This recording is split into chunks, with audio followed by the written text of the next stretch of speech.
Hello, welcome back. It's episode 177 of the New Meta Podcast. Sorry for missing last week, pressing ceremonial reasons, but we're back. Back bigger than ever. And Marco and Adam here to join me to discuss many things. POS 5, hopefully, mainly. Marco, how are you doing this week? Very well, thank you. Nice. How's life?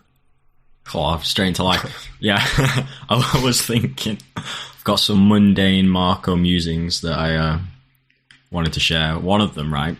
So I bought a wardrobe. Oh, yeah. And holy shit, like, first world problem, the amount of cardboard packaging you get is overwhelming to the point of, like, self-harm. It is unbelievable how much packaging I've spent chopping up this week to make it manageable to recycle. Like, three boxes that are so big that they can't even fit in a car kind of thing. Like, it's just mental. How big is this wardrobe? Is it like the size of a normal person's house? Oh, yeah, it's normal wardrobe. 3 pre-made. I don't know what that means. Or like DIY kit. Or... Yeah, it's not assembled. You built it. Yeah, it didn't arrive assembled. Nothing that OP. But holy moly! I thought you were talking about clothes this entire time. You bought a whole new wardrobe of clothes, but you're talking about furniture. Yeah, a chest of drawers. Just been overwhelmed. That was one of them. The second musing I had was, I think it was to do with the raspberry yogurt I just had, and I was just going to shout it out. Had some raspberry yogurt and banana. What a story this is. This is unbelievable. That was the second wardrobe, one. And now giving a shout out to raspberry yogurt. I thought it was so good that I had to mention. And then I swear to God, there was a third musing I had, and now Adam just knocked me. The yogurt was so good, you forgot what the third musing was. Yeah. Marco's Musings Corner. That's what. Yeah. That's a new segment. We need to open the pod up with this now every week. What do you remember what kind of yogurt it was? What are we talking here? Raspberry Yeo? Okay. Yeo? It's not a classic brand then. It's not like a fromage frais or something. No, like it's one of those kind of pots where it's like a chunky pot, not like a small yogurt pot. Right. Sophisticated. I think it's Yeo Valley. Someone will back me up on that. Yo Valley? Yogurt's coming in pots? Like a chunky pot, like a... What's happening? What do you mean yogurt? Where does it come in? What do you do in America? I don't know. Is that what you call a cup? A pot? Well, it's like a plastic cylindrical... A little container of yogurt? Yeah, it's like... Yeah, like soft. Like not... like a paint pot plastic. Is what you're... Yeah. The language barrier is too strong. Pots? What are you imagining? Like a plant pot? Like a ceramic plant pot? I imagine a paint pot. A little pot of miniature paint. Yeah, for... Yeah. Wow. Learning through yogurt. Breaking down cultural barriers through amazing raspberry yogurt. Yeah. Not yogurt.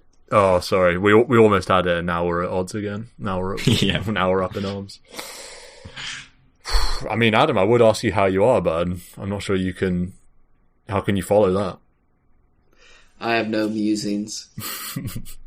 DotA's a cruel mistress. That's this week. Many a loss. Yeah. Many a loss. I think it's only 2 wins in the last 5 days. One of those was a 4-chin game. So I guess that's just how it goes. And we've had a couple of almighty, throw mega creep lost. Yeah. The other win was a coddle. It was a coddle mid. So that was fun. Dagon in people was fun. But it doesn't make up for the 1, 2, 3, 4, 5, 6, 7, 8, 9, 10 other losses in the week. Oof. I tried to make support Terrorblade work, and it would have worked. I assign no blame for the losses to myself in either game. I'll just put it that way. The one game was a Mega Creep loss, where we had a 3-stack that just wanted to Giga Throw and feed all over the place. And then the other one was I was in a 5-stack, and I communicated before the game that I'm going to be picking 5 Terrorblade, and they all decided that the game wasn't worth trying, and they played like goons the entire time, and I was just locked in the game for 55 minutes. So that wasn't very fun. That would be griefed by your own team. There's like, well, we have a 5 Terrorblade, so we were never going to win anyways. So it's like that's not right. That's not right. It's like you can't even test the experiment because you have like random offlane TA and people just like feeding across the map because it's like, well, the game doesn't matter. We have a 5 Terrorblade. So I think it's quite cool of a hero.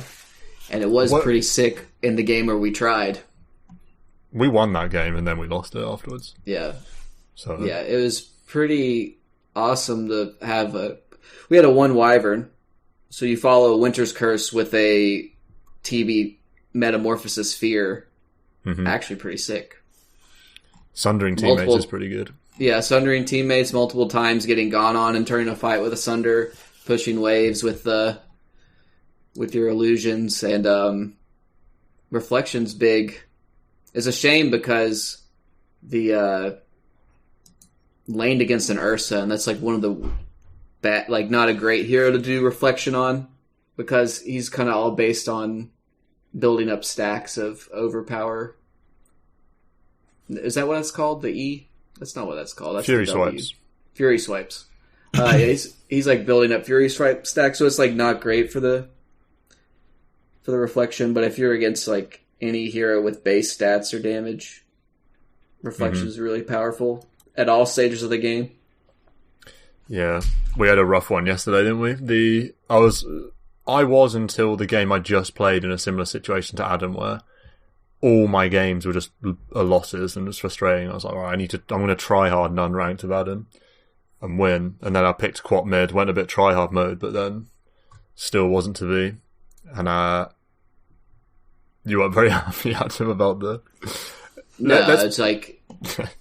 Let me pay a picture to Mark. Do we want to have an etiquette corner? Is that what we want to have? I'm interested. What was Adam's hero so I can look at the Dota book? So this is my last game, Darkseer. Okay. So the reason it's interesting, this is etiquette corner. Interesting. So, Adam, you random first phase, right? Oh no, there's stuff before that actually. You mark off lane. So you're going to play off lane, and then maybe all 4 positions are taken, or 4 positions are marked on the map. Yeah, 2 in the safe lane, 1's marked mid. And we're like fading heroes or whatever. And then this guy also marks off lane, but like doesn't say anything, like after Adam's marked off lane. Then Adam, this guy, what does he do? He randoms. No, the 5 randoms and axe. Right, is that the first thing that happens? Yeah. Okay, the 5 randoms and axe. And is just continues to mark safe lane with axe, or this random axe. This guy that says he's playing 5. Then Adam randoms Darkseer, which is fine. Then what happens? I can't even remember what happens then. This guy's then they like, trade. This guy's like, I don't want to play axe or whatever. Anyone want to swap? So he picks the guy that marked off lane after Adam, picks Dazzle. And then they swap. We go into the game, and then this guy is like buying a Quelling Blade, and he's like, I'm 3.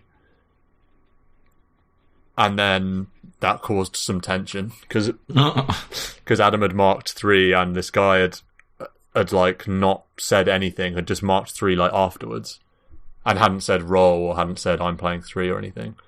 The assumption being that he would play 4, because...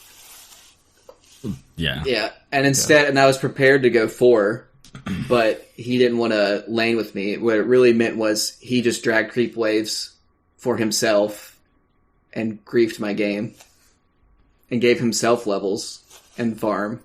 And I'm shoving ion shell creeps into an empty tower against a drow. So it's just like, all right. He's like, well, he's like, you should have rolled. And it's like, I marked like 5 seconds before you, and you only put that in the lane after everyone else had picked a spot. He's like, well, I wanted to play 3CK until he ran him an axe. And it's like, well, I don't care what you wanted to do. It's like, you could have played 4 axe, or I could have played 4 Darkseer, but instead, you're going to grief the game and go Vanguard first, and we're just going to lose. Here's the etiquette corner conclusion. If you want to play a position and someone's marked it, then you roll. And that's the conclusion. Rolling is the way. I remember back in the day, before the roll meta established, and we actually talked about this on the pod, it used to be whoever marked first. And then it changed to be this roll meta, and now everyone just rolls. Yeah. But it used to be, for the longest of times, it was who marked first, and roll didn't mean anything. And then somehow there was this like mass bottom-up culture shift of, we're going to roll for everything. Well, I took that one as I was like, I marked first because it was so long after. Well, and also they didn't roll, so it's not, the rolling wasn't a thing. So. And it was like so obvious that they're just not wanting to play what's left over. And I don't know. It was not a fun experience. And interestingly, despite this shenanigans, it was our carry PA that actually was the most mentally broken in the game. 113. Yeah, that was a rough one. And then there's me like trying to try hard to co-op mid, like feel like I'm pulling the whole experience together. I'm like holding the Dota game together. No, it wasn't enough. I guess he's never played against a Primal Beast because he was like, how is he doing 500 damage from level 1? Yeah, how is his balance? That's me every game. Yeah. It was like, bro, stop dying over and over and over. I have a question. Well, is go on. Is that etiquette better or worse than if you fade a hero in a lane and then your party member just picks it anyway? Notably, come Primal Beast with situation. me. No, I didn't. There was no fading of the thing. I just picked it when Adam wanted to play it. I couldn't telepathically tell you. At least we, recovered and everyone had a position to play. Yeah. And we won. Yeah. Oh, man. Speaking of carrying the team in losing efforts, I played 1 ranked game this week, I think. I don't think I played 2. I can't remember what I did last week because we didn't pod, so I don't really know what to update, but played 1 ranked game, Pugner. Team on back, loss. That was a rough one, but it's so fun. Pugner's even more fun now that you can decrep while channeling. Like, you can decrep during your ult, because it means that during crazy team fights, if decrep's on cooldown, you used to have to wait around. Yeah, like not suck to keep yourself alive. Because you need decrep to keep yourself alive. And, like, if you put your suck on cooldown using it for, 1 second, that's just rubbish. But now, decrep's off cooldown in 1-2 seconds, you're going to die in that interim period, so you just start sucking. And then you decrep yourself mid-suck, or you decrep them mid-suck, and it's just it's actually so much fun. And I was surviving fights. We were against a Medusa, so obviously the decrep's amazing versus Medusa. And I'm just surviving these fights in outrageous situations. And I had so much fun in this game, even though we lost. I had, twice, it's one of those games, twice as many kills as anyone else on my team, less than half as many deaths, twice as much hero damage as anyone else on my team. I was flying around on a Pugner, but it wasn't to be. They had a snoozy Medusa that my team couldn't handle. That was a rough one. And all my other games were rough until I won on Void Spirit. I also want to shout out the fact that I've won two out of my last 3 Invoker games. I've played 3 Invoker games in the last 2 weeks and I've won 2 of them. So I'm officially an Invoker player now. And I've been playing a lot of Lone Druid and a bit of Huskar. My hero pool is actually disgusting now. It's like I've got the worst hero pool ever. The Lone Druid pick is grim. Because in these unranked, coordinated pubs, you get an edge. It's the Alliance rap video. Get an edge and take a mile. Buildings melt after they lose a fight and they're dead for 20 seconds. It's so rough. Yeah, it's a rough one. I'm enjoying playing Lone Druid a lot, though. Obviously, the hero is the kind of hero I quite like playing because it's a bit of micro and it's fun. And, you know, if there's something I've learned in Dota, it's if you absolutely hate playing against a hero, just play it a bit, and then you'll like it a bit more. Anyway, that's my games pretty much. Did we want to, before we start talking about POS 5, did we want to talk about this fun fluff segment that you talked about, Marco, or you recommended, Marco, about? Mm-hmm. I mean, do you want to explain the idea behind it? A simple idea. There are some spells that one's probability of winning the game would increase if such spells were not allowed to be cast. So obviously there's a strong message and ethos from new meta that you use spells and you win games. However, there is a asterisk disclaimer that some spells, personally, shouldn't be used and are detrimental to winning games. This is all a bit tongue-in-cheek, but I've got a couple. I've actually got a few pretty strong examples. I'm interested to share. Yeah, I've got one. I think there's legitimacy to them all. One of them maybe half. One of them's a bit of a meme, but two are legit.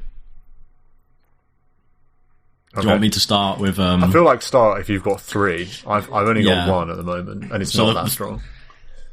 First one, and it was inspired by a recent party stack, but I have to admit it's not the first time I've had this irk, and I believe 95% that I've been raging at Stan before for this hero and this spell, I think, is Sanking Epicenter.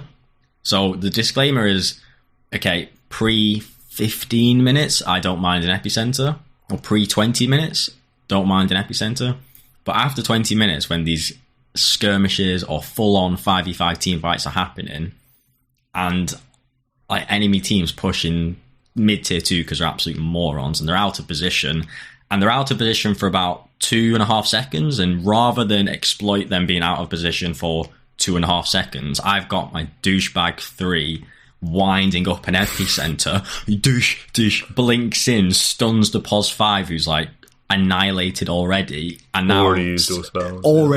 Not even used spells, but already dead for certain. You just pumped an epicenter and a burrow strike on this corpse, basically, when you just wasted 2.5 seconds of, you could have blink, multi-man stun, we just team wipe because you're not the damage dealer.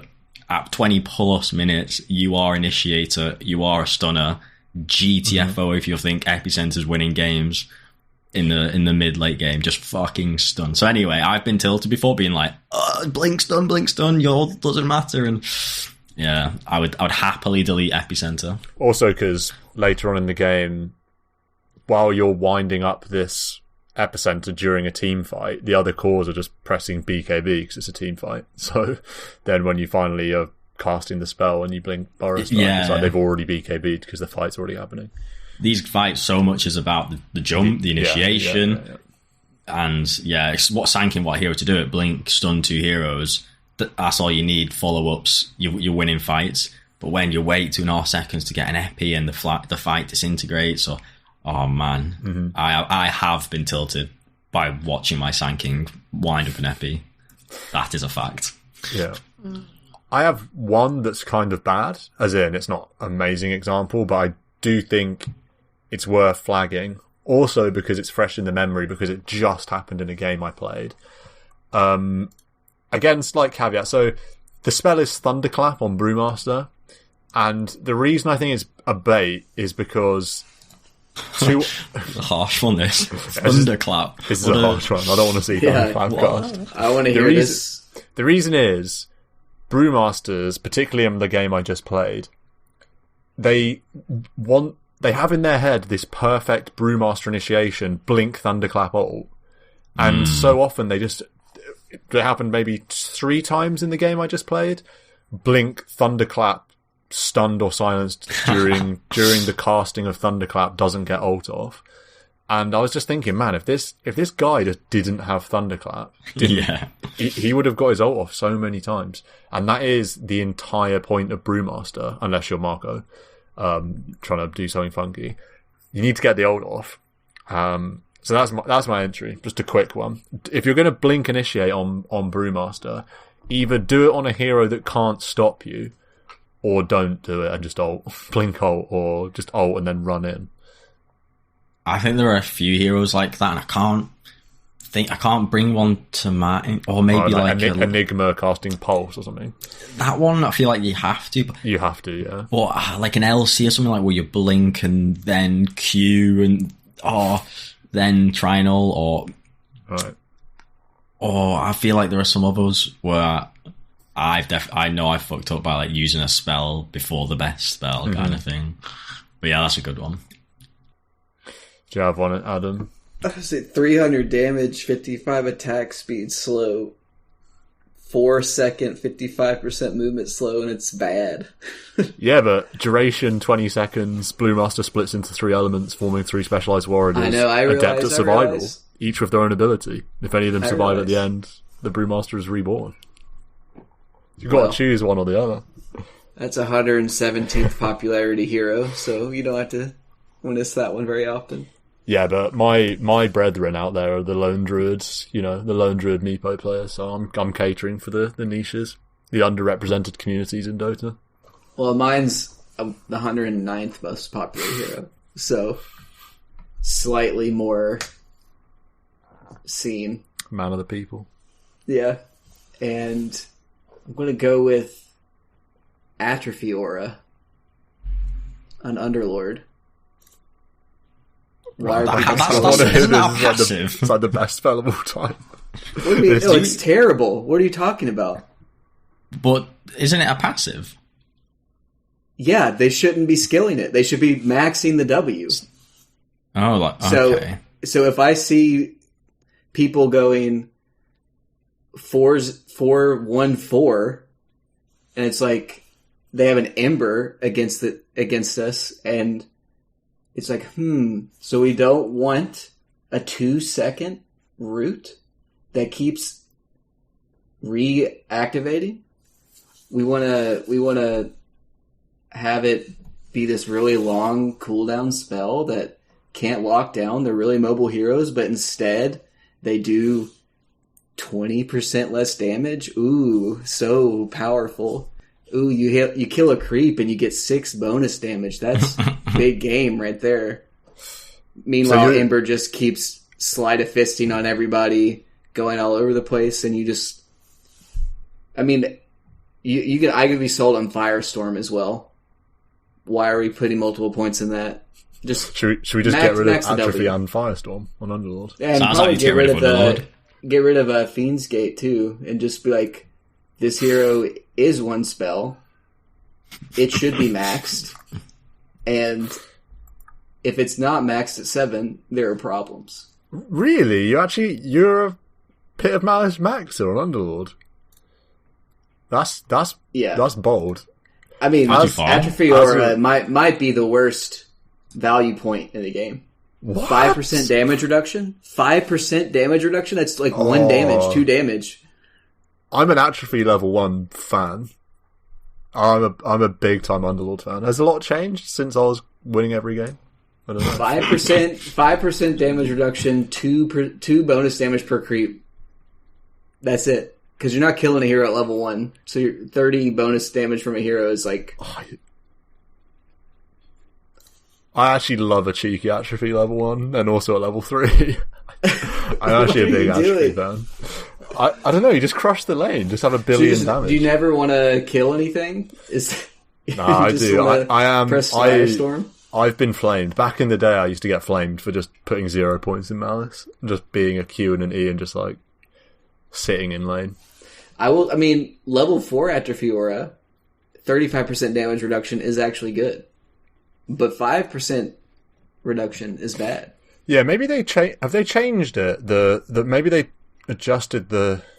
It goes up 10 per level. I mean, late game is very good, but I'm a I mean, this goes with like Crystal Maiden passive at level 2. Like, you shouldn't be doing that either. Like, this is a hero. You should have Firestorm Pit of Malice level 2, and you can kill things. In my opinion. Interesting. So, yeah, passive bad. And right. I might have I might have been saying Underlord and Ember Spirit because those things directly happened. So. Personal experience. Yeah, personal experience. You can just replace Ember Spirit with Void Spirit, Storm Spirit, any Spirit, Breaker, Vengeful, Earth. Yeah. Primal Beast. Just anything, really. Do you have another one, Marco, then? Or you can run through any remaining. So the other one, this is a bit borderline, and it may need conditions around how many times have you played this hero, what's your rank, what time of day is it? There could be some conditions around this one. Oracle. Okay, never mind. Oh, sorry, go on. No, I was going to try and guess it. Well, let me guess which one it is. Which one is it? Which one is it? The W. The W, which is called... Fate's Edict. Fate's Edict, that's it. Oracle spells have got the hardest names, I swear to God. Q is... Fortune's End. And then it's... Purifying Flames and False Promise. Yeah. There we go. Yeah. So anyway, Fate's Edict. So, again, one searing memory that is keeping me awake at night. And it was pretty funny. We was this intense game. I think I was some POS 1 and the enemy had this mega fat POS 1 AM, I think, or I was I think maybe I was the AM. Can't remember. This mega POS 1 v POS 1. We're really struggling. Game's hard, really hard. And it got to this moment where the enemy's POS 1 was like one right click from death. And I was getting a bit low under a lot of flack from the fight. But I think I'm the anti-mage because I've got Blink as a safety thing. About to get this kill on this POS 1. Maybe it's a PA or something, or I don't know. Really huge moment. And then the Oracle, Quadoosh, Fate's Edict. I scream. The Oracle's like, fuck, what have I done? Enemy doesn't die and gets away. I remember this game, yeah. It's like one click from death. Literally, yeah. It was like hysterical. What a choke and game-ruining moment. And I know one anecdote's maybe too little. I mean, people are always throwing that on people at the wrong time. Maybe outside fights, maybe fine. You get some healing, but in fights... I mean, you're getting it thrown on you when you're trying to kill a creep wave or trying to kill a jungle camp. It's never an ideal time. Yeah. It's always a grief. It does feel like 9 out of 10 it's not wanted, and 1 in 10 it is wanted, because usually, say, if you're getting nailed in the fight, you'll just get false promise and you'll be fine. But, yeah, if it does get cast on you, usually it's like, this is fucking annoying, and you've not helped. So... There's some argument for not skilling W when you play Oracle. I miss that old Ags because you could throw it on your carries and they could still attack. Mm-hmm. Oh, what's it now? That's that Rain of Healing thing. Oh, I've never seen that. What's that? It's like you make a circle and it heals, like it amps healing and you're healing, and it de-amps their healing, and it heals over time or something. It seems pretty bad. When do these changes happen? I swear to God, this patch. They changed a lot of niche things. I really liked the old one because no one would ever understand that you could still attack while W'd, or like the enemy would still take magic damage, so they were like disarmed and still took magic damage. Mm-hmm. I think you should definitely skill the W, but solely for Roche. Yeah, and that's it. Like, if you throw that on Roche, it's actually really good. But yeah, or like a rule where, have you played 100 games of Oracle know, okay, you're skilling stats over Fate's Edict. That kind of thing. I wouldn't mind. Like, if someone started the game and said that, I would be like, kudos to you, brother. Like, I'm very happy to hear that. And it's almost like you rarely see people use the W on an enemy to disarm them. Very but true. It's almost like every time they do it, they give the enemy carry effectively like 800 at HP because they're just not getting nuked by all the all the spells. So it's a very difficult spell to cast. It is. correctly. It is. Yeah. It's strangely confusing. Just usually spells are in a sense one-dimensional. They got one thing they do. This spell has two, and all of a sudden it's utterly incomprehensible how it works. Yeah. So, but I think Oracle is somewhat tricky and has a high ceiling. What do you think about Invoker Tornado in this category? Like, don't use it if there's more than one ally around you. Yeah, that one usually gets a scream of like, what are you doing? Yeah. If you didn't use it post 20 minutes, just Cold Snap and use Meteor and Deafening Blast and all the rest of it. You can like Just don't blink tornado them BKB up in the initiate, and the target you go on gets lifted in the air and saved for 3 seconds, or that's a big. or they're very trying to brief snipe one. a last hit and they don't damage check correctly, and then he like falls back to the earth and gets away, and you're like, cool, thank you. Some rough. I need That's a one. tangent point about a tornado spell, which I feel like needs to be tweaked. But you know how Yule's does damage now, so that you can't land and blink. Right. I forgot that, but yeah. So that was a massive quality of life and just consistent change to make. So your enemy can't blink out after you are the one who's used them. Anyway, Tornado on Blue Panda Brewmaster ult. So I had a moment in a game today which felt pretty significant, where you tornadoed this enemy and then we're all ready to kill them. We just done a good team fight. They've disabled this one hero, great Dota, and then tornado lands and they blink out. And it felt a bit, that's pretty shit. So I feel like that spell needs to get the same Yule's effect where it does a bit of damage. Without further ado, let's maybe talk about POS 5 a wee bit, as requested by some kind members of the Discord, some fans. So, position 5, Dota 2, let's start from the beginning, start from laning. What's going on? What am I doing? I don't know who wants to lead on this. When am I pulling? Adam doesn't have to pull anymore. Don't get to that yet. Yeah, That's too far down the list, I think. I'd be interested to know what Adam's number one on the to-do list is as a POS 5 Oracle. Oracle? You like the pun? No thanks. Like, I'm not playing that hero. But my number one on the POS 5 to-do list is help my POS 1 secure CS. Full stop. Yeah. So what can I do to help that happen? There's a drop-down menu there, but yeah. Yeah, okay, there's a drop-down menu. Pulling is not one of them. Leaving the lane is not one of them. The drop-down menu is probably I can mechanically help them get the last hit, say if it's under tower.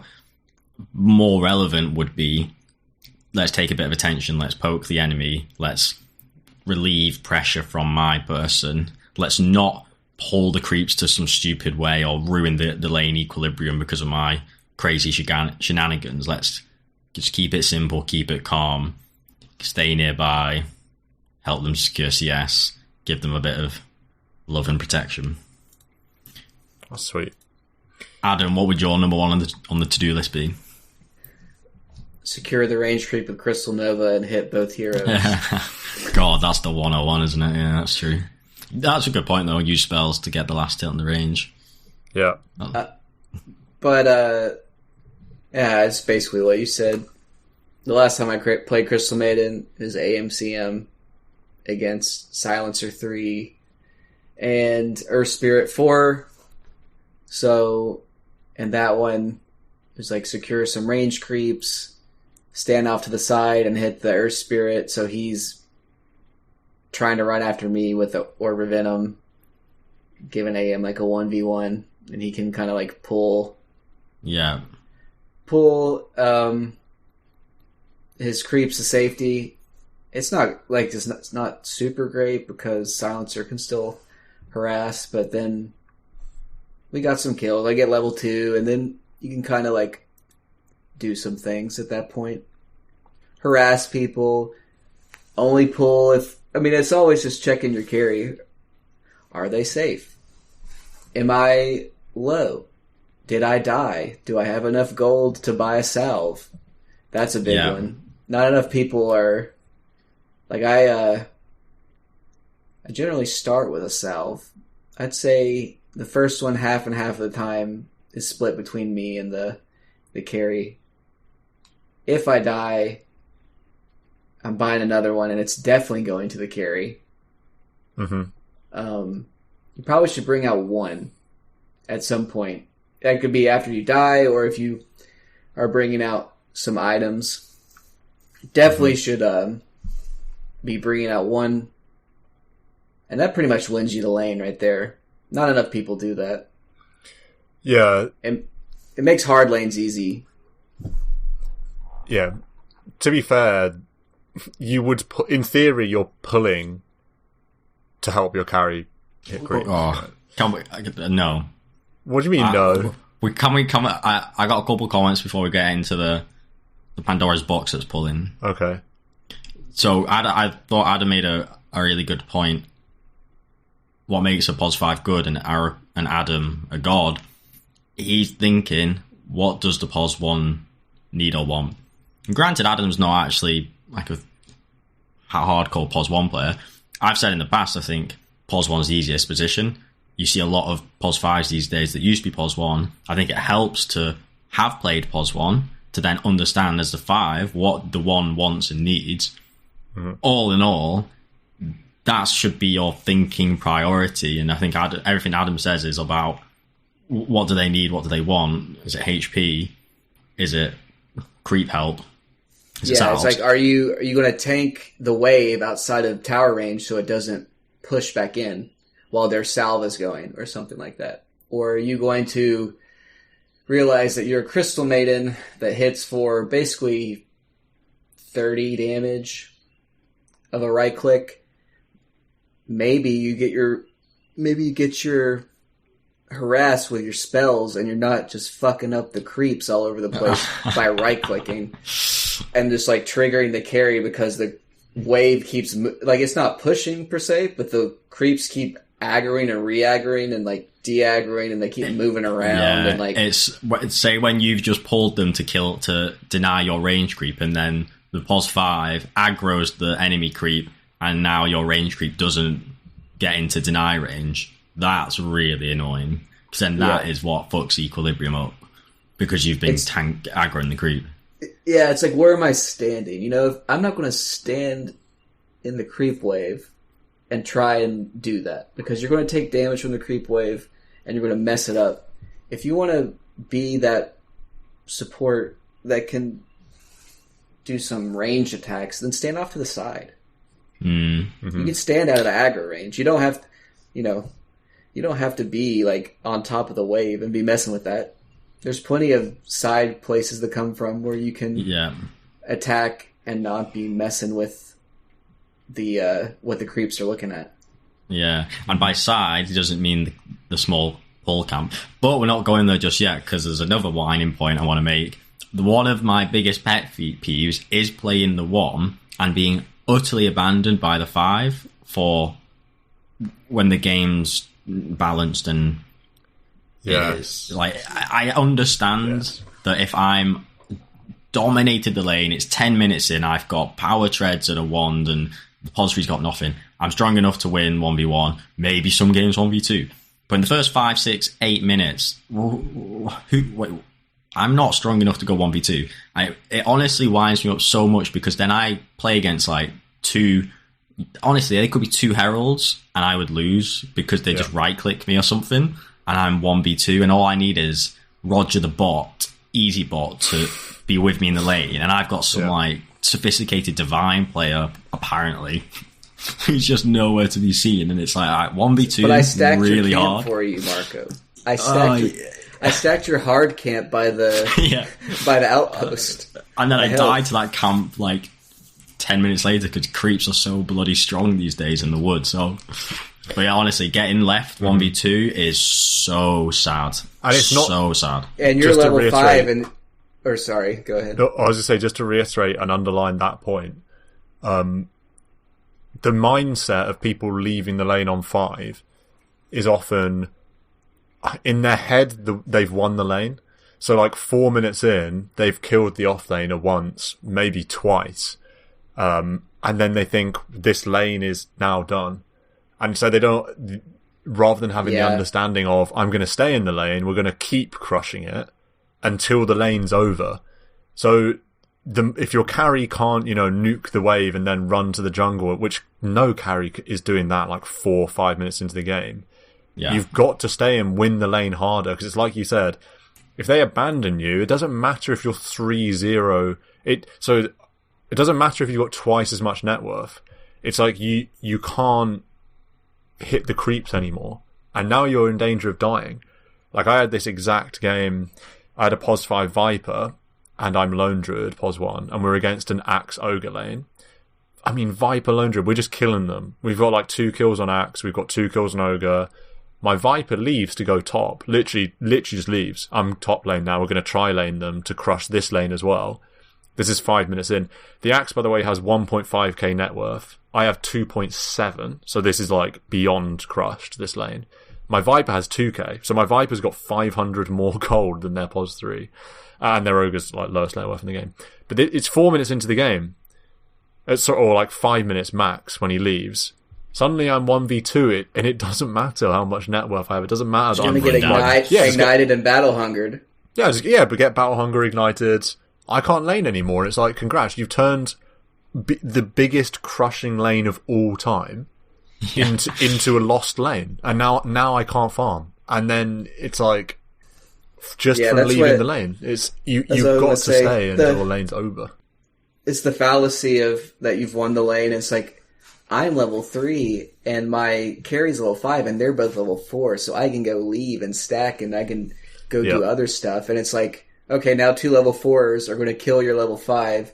They're going to pop level 5 and you've set their rubber band, so they're going to get more gold.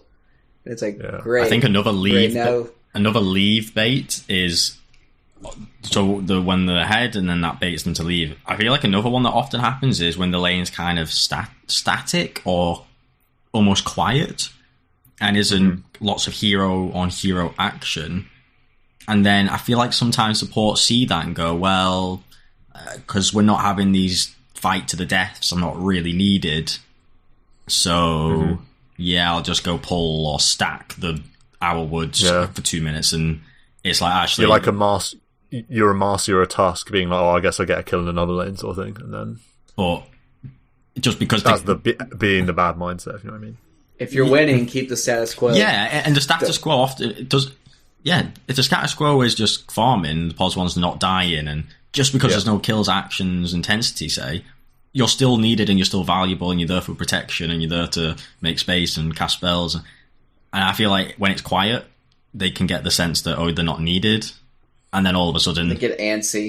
They get antsy and all of a sudden, it's 2v1, your carry gets run down because you've been stacking the woods for a minute and, everything was fine when I left, so...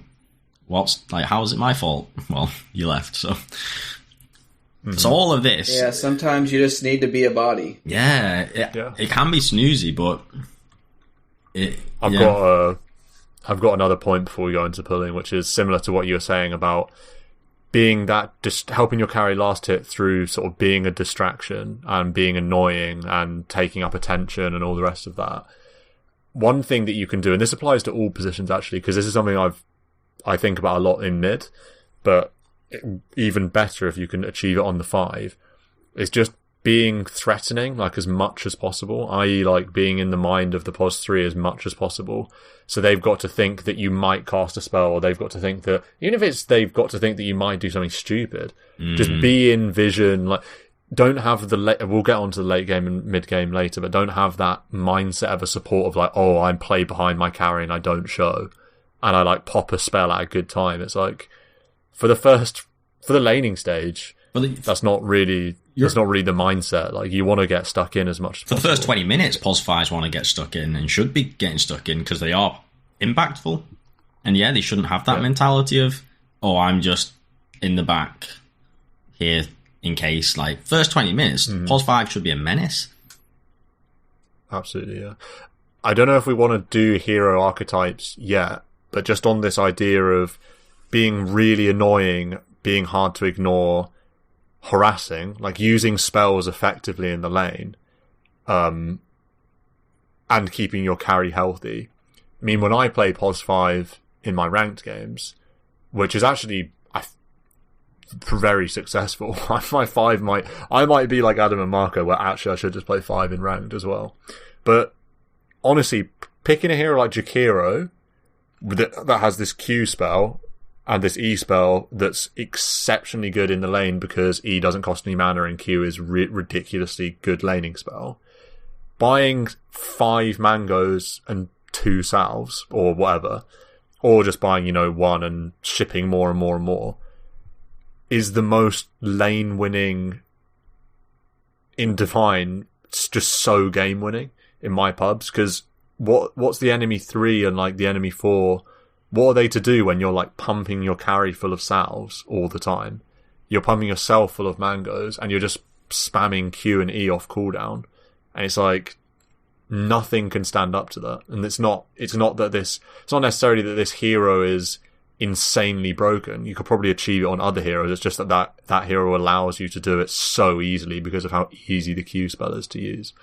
So that's like the most extreme example I can think of winning lanes purely just through like being a body and being annoying and like being a distraction and etc. Do we want to do the laning thing? The pulling thing. The pulling thing, sorry. So, okay, what's this to-do list? Number 1, everything's about the POS 1. Help them get CS first and foremost.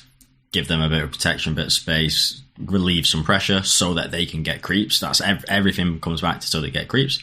Number 2 is, okay, should the harass the enemy maybe? Like, I know I love to get kills in the safe lane, and that does often happen because you whittle down the POS 3, you get that XP gold advantage, and you then exploit when they make a misposition and mistake or something like this. But even I almost feel like there shouldn't be number 2. It should be number 1, help POS 1 get CS. Number 2, blank. Number 3, maybe a bit of aggression. All right, number 4, maybe we can talk about pulling. So, to me, all these things are under 1. I would only ever pull. I would only ever pull if it's going to help my carry hit. I think you're a good POS 5 Stan, and I don't often give praise to Stan, but I think he's good for POS 5. Thank you. I think 9 out of 10 POS 5s don't have any consideration or thought for their POS 1, and they play POS 5 thinking only about POS 5, and they think to themselves, POS 5's a good play is pulling. That's like sophisticated, I'll do that. Or stacking, that's sophisticated, pros do it, I'll do that. I need to play, I'm 5, so I'm defensive and weak, I'll wait behind and not be aggressive, I'll do that. That's the kind of POS 5 mentality I hate to see, and I think is poor Dota, and I think is the majority of POS 5s. And all that thought process and thinking is very I'm a 5 orientated, as opposed to your thought process of what does my 1 need from me, what would help my 1, etc. Yeah. Another bad reason to pull. So you're saying that 5s would pull because they think I'm a 5 and 5s pull. Yeah, they won't think about the implication. Yeah, or they think that they can get some small camp creeps. I mean, who cares? Yeah, you're just letting your POS 1 die.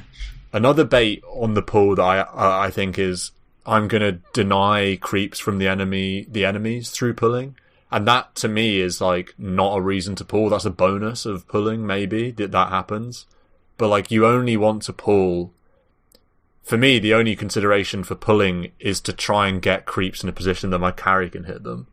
So it's like, I would, rather than thinking, I'm going to pull so that this big camp kills the enemy, kills our creep so the enemies can't hit them. Sometimes that happens and that's amazing, and that's like some sort of finesse you can throw on a lane if you know when you like position yourself to like prevent the enemy 3 and 4 from like accessing your pull so that they can't contest. But that's such a like secondary consideration. The primary consideration is like, I need to get creeps out of the way so that their wave can come under our tower, and then the next wave can be at equilibrium again. Yeah. Or something like that. I think, honestly, this safe camp, I honestly feel like I'm happy to have it banned, and I feel like Adam's an advocate for it, and I think it can... No. Oh, you're not? Okay, so... No, so there's... It's so funny, you used to absolutely be addicted to the big camp pool. No, I said safe. Sorry, when I meant small. Small the small. I'm addicted I see, to I the big see, camp. I see. I meant Okay, to say so- small. Right. I see. To Yeah, that's expound- understandable. Yeah, to continue on what Stan was saying, I think that small camp pull is only if you're securing CS for your carry by letting them be able to hit under tower, and it makes them safer if they're against like an egregious kill lane, or if you're resetting the equilibrium. I'm visualizing a big camp pool from everything that I just said, but the small camp pool is like, I think it's dangerous. just so hard. It's so hard to make it. It's hard to make it work for a lot of reasons. I think a lot of the time people end up doing it when your lane equilibrium is quite far down the lane. So what it means, you go into the small camp, you're leaving your POS 1 for so much time. You're so far away, and therefore they optimally have to leave the creeps because they're so deep in the lane. They're alone. If they don't do that, they'll just get run down. So that small camp often to me is an absolute grief, and I'll tell you what's the bigger grief. It's a bait. It's only good if it's stacked. And if you stacked it, that means you're not next to your carry. So is it really even that good? So you should only be ever doing that if you can say with certainty, all right, can I leave for 20 seconds? Is the lane equilibrium or just kind of the creep situation or the carry situation okay for 20 seconds for me to stack, and then later another 20 seconds, am I okay to pull? What I always see happen is support goes to pull save camp when the lane is deep, and therefore your carry's vulnerable and deep down the lane. Second, what happens? Because the POS 5 has gone to small camp, they've allowed the enemy to pull the hard camp because they've not been there to disrupt it as one of their duties, which we've not talked about, but it's a really important duty to interrupt that hard camp pull. So, okay, the enemy have got the hard camp pull off. You've gone to the small camp, and then what I see happen all the time, they fucking miss the pull, or like pull one creep or something. So then I'm the POS 1 just sat in the lane, hands just folded, watching all my creep walk to the enemy tower. All the enemy's creeps been pulled to the hard camp. I'm absolutely useless. Yeah, they get the hard camp and they get the wave. And they get the equilibrium. And it's like, you've just absolutely won the lane for them. That was what I was going to say after you I was planning to say this after you stopped talking, but I think the most important part of pulling is stopping the hard camp pull by the enemy off lane. It has nothing to do with you pulling your own creeps. It has everything to do with making sure that hard camp pull does not happen. Whether that's you block the camp with your body or a ward, or you hit a spell on the creep so they turn around. That's the way more important thing to happen. So really it's like, stay with your carry, make sure they can farm, and then like number 2 is, did they block my pull with a ward / did I block theirs, and we play that game? Because if they're fighting you over the hard camp, they're not next to the carry. You know, but it's the hard camp pull by the off lane is gotta be like 75% more valuable than your safe lane. Small camp. 100% more. Oh yeah. It's like so backbreaking for the enemy offlaner to get that pull off. So really what's better is if you do the hard camp pull, this is only on Dire side, right? Yeah.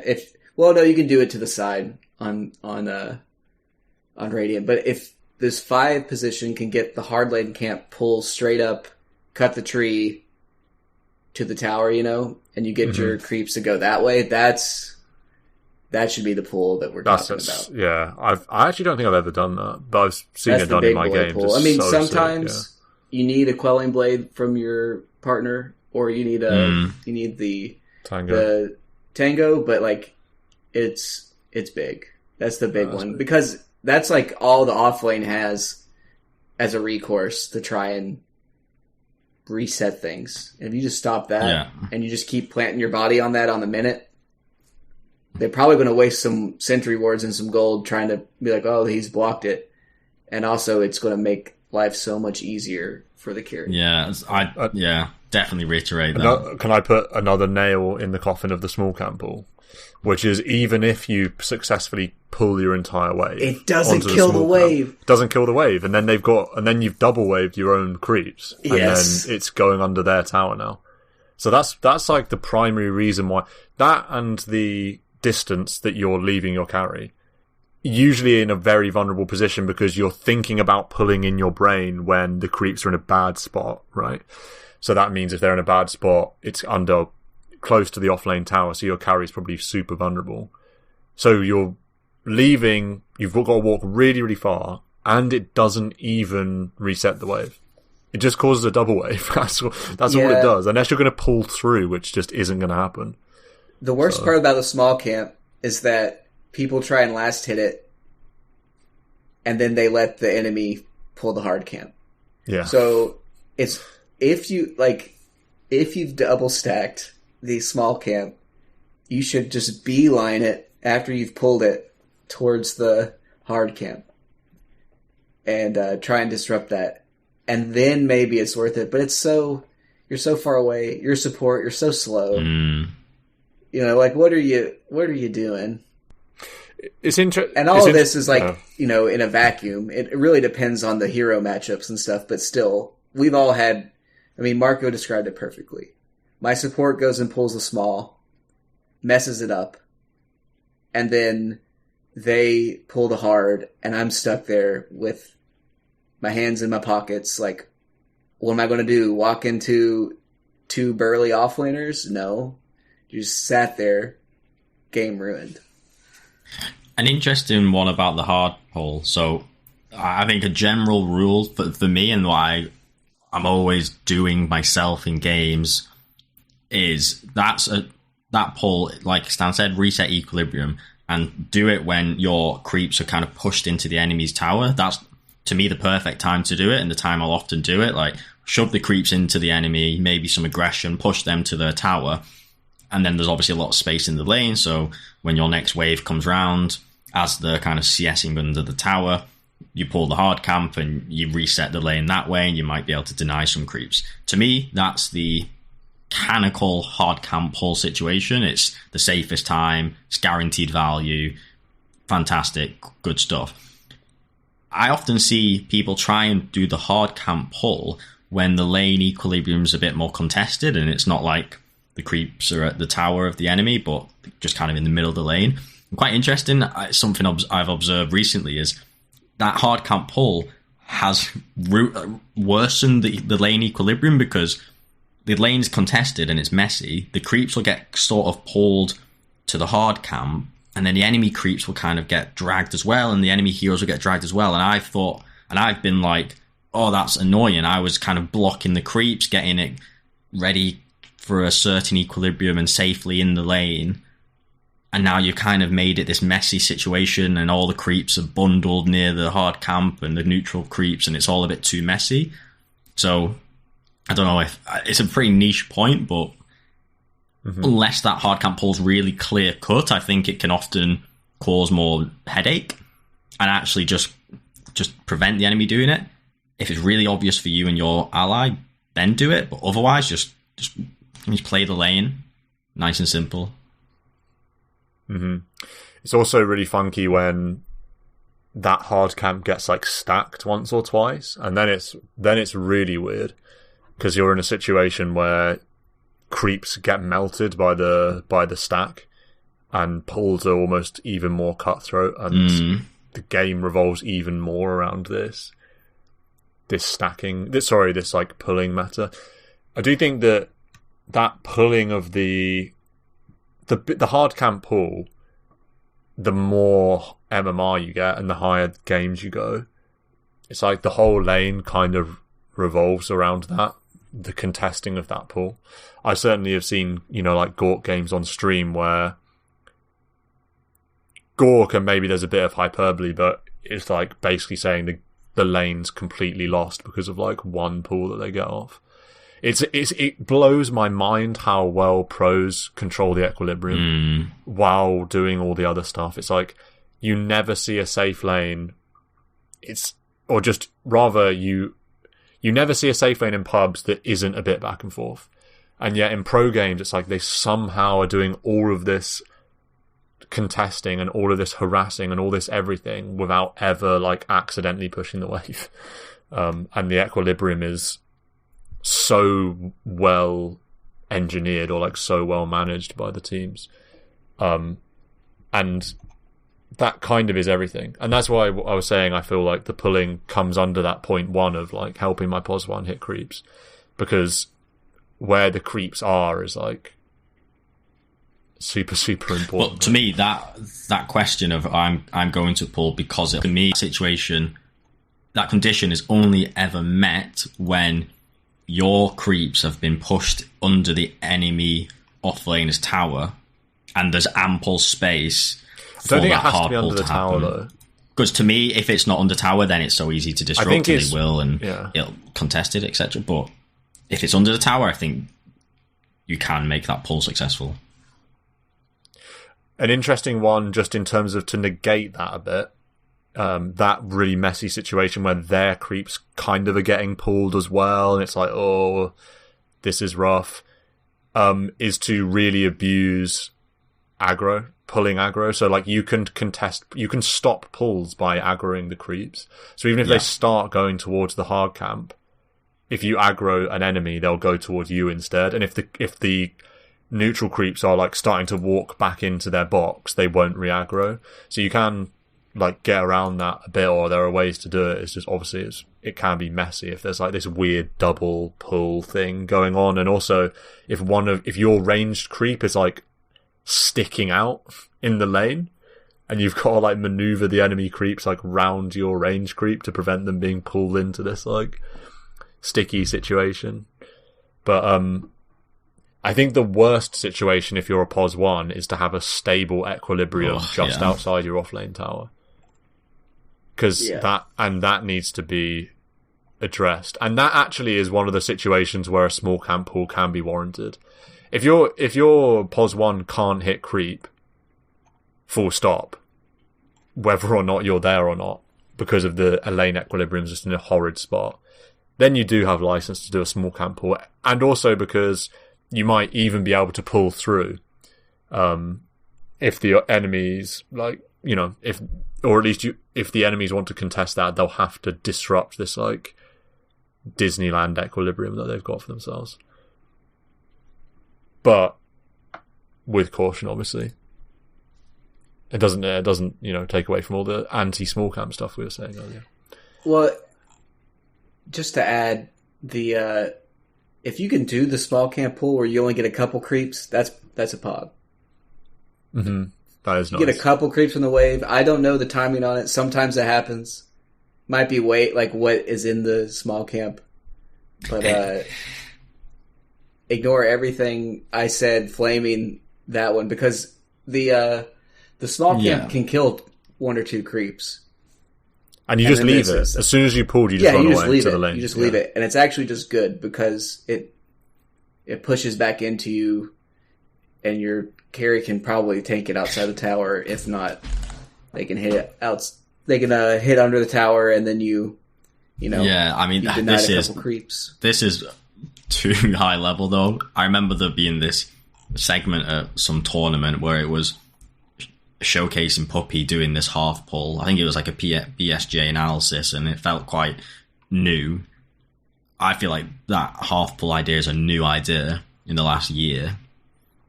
I remember it be Puppy doing it, and there's clear merit, but in a pub setting, I wouldn't advise it. I think if you can pull it off, very well done. Yeah, it's very good. On the whole, it just sounds like you're asking for trouble. Yeah. It's so funny when pros do like just stupidly high level like lane stuff. Like I remember back in the day when it was like Tusk, you ice shard the creeps, but you ice shard only the melee creeps, and you let the range creep not get ice shard, and it's like, how hard is that to do? And I remember some people doing it on stream, and then it was like some weird pro, like maybe FPL stream or something, and they're all discussing like, Crit or Jerax or whatever, they like practice this in lobby, and like they can't even do it all the time. It's like, damn, that's pretty tough. Or like Chen creeps, some weird puppy or no-tail Chen, like pulling a whole wave towards an Alka or something weird like that. Yeah. But this is, the half pull is like going towards that end of the I think it's easier if the small camp creeps are ranged. Oh, it's way easier. You can get the half pull easier that way. But yeah, I would need to practice that. Yeah, that's a tough one. But just to throw it out there, it is a very good tool if you want to use it. It actually makes the small camp pull decent. But one thing that's super obvious, and it's like very basic, but I'm just going to say anyway, is obviously the ideal situation, and anyone that's done Last Hit Trainer, the actual official Last Hit Trainer in Dota, will know this, is you obviously don't want your creeps to push as the POS 1. The reason it's called the safe lane is because the natural equilibrium is quote-unquote safe, i.e. near your tower. First of all, be careful aggroing creeps onto your ranged creep, because that can instantly get a creep into tower range, therefore pushing the range, so be careful about that. And I actually am a fan of when you block creeps to let one go first. Like, don't block... The blocking meta, we haven't even talked about this. Like, do you block as a POS 1? Because I actually... as a POS 5... I guess maybe this is a POS 1 thing, not a POS 5 thing. No, if you block too much, you'll just go right in the tower right away. Yeah, so I actually think the optimal play is to... monitor where the enemy heroes are, so you have a better idea of whether they're going to be pulling and at what point, but let one creep go first, and then the lane will push into you. But once the lane's pushed into you, the lane's pushing into you, one of their melee creep survives or something, or just their range creep survives. Don't take that under tower if you can. We do it in our pubs. We're sort of used to this concept of, tanking the wave a little bit just to keep it just outside your tower, but do that. And also, if you're ever in a situation where there's two ranged creeps, you're going to want to like nuke one, or else it's going to push the lane too hard into you. Just little things like that are hard to do on a podcast, but easier to visualize. I think the general in a video, but rule, though, at least my view of the 5 is that you should be a laner, and I think that there's, over the years, as the game's been optimized and all this theory and high level Dota's been born, I feel like people enter the 5 role and don't see themselves as a laner and see themselves as this meta support. I'm going to manipulate later jungle camps and movements and anything but the lane. And I really would love to stress POS 5 impact is in the lane, near your friend, ready to support, ready to attack, help the CS, and then just let the one even do the pulls. Maybe in like a ranked game where everyone's the same level, you can't do that, but just a rule of thumb, can I pull the hard camp? Yes, then do so. If not, don't do any pull, and then to Adam's point, interrupt the enemy doing that hard camp pull. That's all you need to think about, in my eyes. Mm-hmm. Yeah. That's another reason why Adam's right, because the POS 1 is often in a position to pull, but is very, very, very rarely in a position to disrupt the enemy pull, because he's got too busy hitting creeps under his own tower usually, hence the enemy's doing the hard camp pull. So yeah. Yeah, I mean, next week, let's talk about POS 5 again, like mid-game, late-game items, maybe, like whatever else, because that was the idea today, but we've ended up talking about laning for most Double Bracer, Heart, Crystal Maiden. I will say I'm 2-0. It is 2-0 now. I think I might have mentioned that before 2 weeks ago. I don't know. Oh, there you go, yeah. But Easy. I got another win on it, so. Yeah. Join us again in a week's time, and have a final whistle.